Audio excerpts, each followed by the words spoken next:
Team USA women's basketball wrapping up another dominant stretch of group play, defeating Germany 87-68 and clinching Group C on Sunday. Jackie Young scored 19 points for the Americans, who now head to the quarterfinals on Wednesday. The U.S. stretched their win streak to 58 straight games at the Olympics, their last loss coming back in 1992. Like Team USA men did on Saturday, the women finished top of Group C, a plus 58 points differential.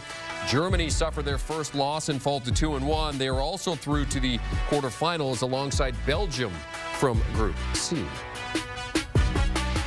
Let's discuss that U.S. win with our Erica Ayala, who joins us from France. Team USA get the victory as expected. Erica, your thoughts on the game and what you saw this afternoon? Well, I think we talked about this earlier, Jeremy, that Germany was able to do a few things, especially shooting from the perimeter early on, getting a few more shots out of or opportunities within the shot clock. That being said, the United States settled in. Germany maybe sped up a little bit, and we ultimately saw what we expected, that the United States would win the group, and they would do so in dominant fashion. Also got to see the emergence of Jackie Young. We talked to head coach Cheryl Reeve after the game, and she said that Jackie Young earned the increased time that she got, and we saw that today. She led the United States in scoring, and we expect, per head coach Cheryl Reeve, to see more of Jackie Young, more minutes for Jackie Young as this team moves forward. Yeah, we talked about some of the contributions from other members of this team, because everything so far has gone through A'ja Wilson and Breanna Stewart. The two did combine for 27 points on Sunday, but if I asked you to pick someone on this team who you see as the MVP of the group stage, who are you taking right now?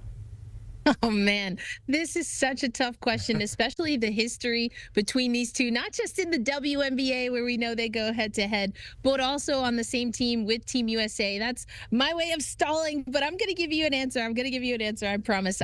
As of right now, I'm going with A'ja Wilson. Now, the stats are very comparable, and actually Stewie is doing better than A'ja Wilson from the three-point lines, but that's Stewie's game. She's a little bit more of a stretch post player, but I think that right now, there's two things that give this to A'ja Wilson for me. One is that she's rebounding at a higher clip than Breanna Stewart, and I think that's what the United States needs right now. Sure, they'll take perimeter shooting, but they absolutely are dominating in the paint.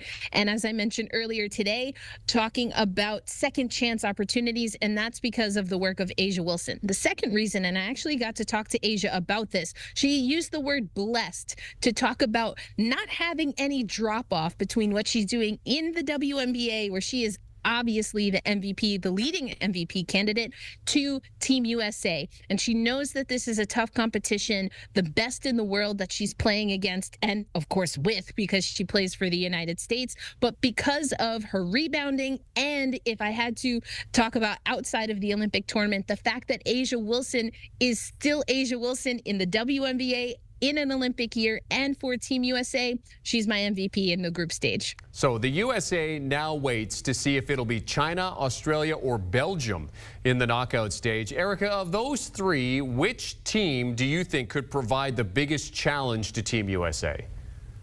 Hands down, the answer is Belgium, and I think that's what the people want. Belgium not too far from where we are right now. Of course, the tournament will be moving to Paris, but Belgium fans have traveled very well to see this Olympic tournament. They know basketball very well. Head coach Cheryl Reeve was talking about how impressive the crowd was, that these are basketball fans watching the tournament.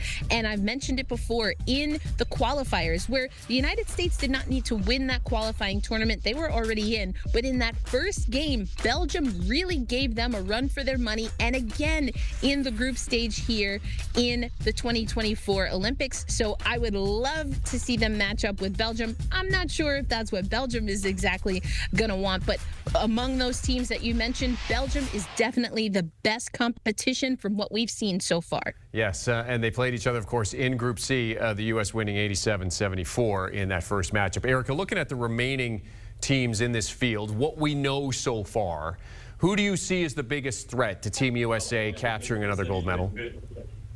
Well, Germany, I think, is still a threat. Unfortunately, it seems like they might be down another player. We spoke to Lisa Tomaitis after the game. She's hoping that Niara Sabally Satu's younger sister will be back. She's in concussion protocol right now from game 1. Leonie Fibic, who is actually Brianna Stewart's teammate for the New York Liberty, looked like she just kind of a basketball play, maybe took a shot to the midsection. Not sure if it was midsection or arm. Germany's a little bit hurt right now. The other team, though, and I mentioned this earlier, you have to look at France. They're going to play Australia in just a little bit here. And I think that not only because they are the host nation, but because they have been together for at least the last year, including playing in EuroLeague together, a lot of them. This is a team that among most of the rest of the field, they have that chemistry locked down. So I'm really excited for what Team France is going to do, but I still think Germany is probably the best competition, at least from what we've seen in pool play. Yeah, and you saw the odds there. France is second favorites to win gold, a plus 1,000. The knockout stage begins on Wednesday. The gold medal game is a week from today. She is basketball analyst Erica Ayala joining us from France as she follows Team USA's quest to once again defend their Olympic gold medal. And be sure to check out our brand new groundbreaking women-focused podcast, We Need to Talk Now, hosted by Ashley Nicole Moss and Alicia J. The latest episode discussing Team USA gymnastics GOAT Simone Biles and her return to Olympic glory. You can download and follow wherever you get your podcast or scan that QR code to listen right now.